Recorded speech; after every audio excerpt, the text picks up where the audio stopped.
ಹಾಸನ ಜಿಲ್ಲೆಯಲ್ಲಿಯೂ ಕೂಡ ಮಳೆಯ ಅಬ್ಬರ ಮುಂದುವರೆದಿದೆ. ಜಿಲ್ಲೆಯ ಜೀವನದಿ ಹೇಮಾವತಿ ಡ್ಯಾಂಗೆ ಒಳಹರಿವಿನ ಪ್ರಮಾಣ ಹೆಚ್ಚಳವಾಗಿದೆ. ಹೊಳೆ ಮಲ್ಲೇಶ್ವರ ದೇಗುಲದ ಮೆಟ್ಟಿಲುಗಳು ಜಲಾವೃತವಾಗಿದೆ. ಸಕಲೇಶಪುರ ಪಟ್ಟಣದಲ್ಲಿರುವಂತಹ ಹೊಳೆ ಮಲ್ಲೇಶ್ವರ ದೇವಾಲಯ, ಆ ದೇವಾಲಯದ ಮೆಟ್ಟಿಲು ಭಾಗದವರೆಗೂ ನೀರು ಆವರಿಸಿದೆ. ಹಾಸನ ಜಿಲ್ಲೆಯಾದ್ಯಂತ ಅಬ್ಬರದ ಮಳೆಯಾಗ್ತಾ ಇರೋ ಪರಿಣಾಮ ಅಲ್ಲಲ್ಲಿ ನೀರು ನಿಲ್ತಾ ಇರುವಂತಹ ದೃಶ್ಯಗಳು ಕೂಡ ಕಾಣಿಸ್ತಾ ಇದೆ. ಹೇಮಾವತಿ ಡ್ಯಾಂನ ಒಳಹರಿವಿನ ಪ್ರಮಾಣವೂ ಕೂಡ ಹೆಚ್ಚಳವಾಗಿದೆ.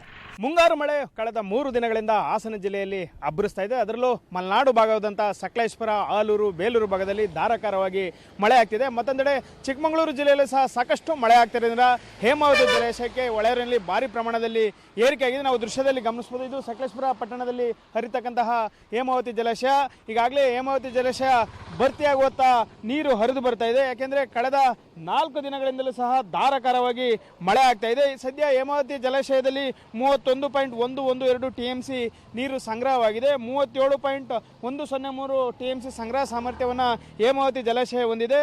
ಸದ್ಯ ಹೇಮಾವತಿ ಜಲಾಶಯಕ್ಕೆ 14,985 ಕ್ಯೂಸೆಕ್ ಒಳಹರಿವು ಬರ್ತಾ ಇದ್ರೆ 15,700 ಕ್ಯೂಸೆಕ್ ನೀರನ್ನು ಹೊರಬಿಡಲಾಗ್ತಾ ಇದೆ. ಸಕಲೇಶಪುರ ಪಟ್ಟಣದಲ್ಲಿ ಹೇಮಾವತಿ ನದಿ ತುಂಬಿ ಹರಿತಾ ಇದ್ದು, ಹೇಮಾವತಿ ನದಿಯ ದಡದಲ್ಲಿರ್ತಕ್ಕಂತಹ ಹೊಳೆ ಮಲ್ಲೇಶ್ವರ ದೇವಸ್ಥಾನ ಏನಿದೆ ಅದರ ಮೆಟ್ಟಿಲುಗಳು ಈಗ ನದಿ ನೀರಿನಿಂದ ಆವೃತವಾಗಿರ್ತಕ್ಕಂಥದ್ದು. ಯಾಕೆ ಆ ಮೆಟ್ಟಿಲುಗಳು ಮುಳುಗುವಂಥ ಒಂದು ಸಂದರ್ಭ ಬಂದರೆ ಹೇಮಾವತಿ ಜಲಾಶಯ ಭರ್ತಿಯಾಗಲಿಕ್ಕೆ ಕೆಲವು ಅಡಿಗಳಷ್ಟು ಬಾಕಿ ಇದೆ ಅಂತೇಳಿ ಹಿಂದಿನಿಂದಲೂ ಅದು ನಡ್ಕೊಂಡು ಬಂದಿರತಕ್ಕಂಥದ್ದು. ಯಾಕೆಂದರೆ ಹೇಮಾವತಿ ಜಲಾಶಯ ಭರ್ತಿ ಆದರೆ ದೇವಾಲಯ ಮೆಟ್ಟಿಲುಗಳು ಸಂಪೂರ್ಣ ಭರ್ತಿಯಾಗಿ ದೇವಾಲಯದ ಒಳಗೆ ನೀರು ನುಗ್ಗುತ್ತೆ.